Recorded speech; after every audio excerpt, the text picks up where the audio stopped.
G'day and welcome back. The trying Scalextric MMC 61 Porsche is halfway done. So I'm claiming that it's halfway because the bottom half is all complete. So I've finished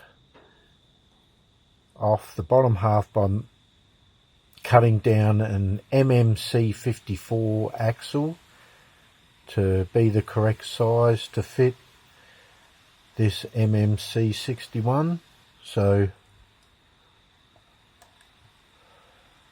now I've just got to finish off the top half.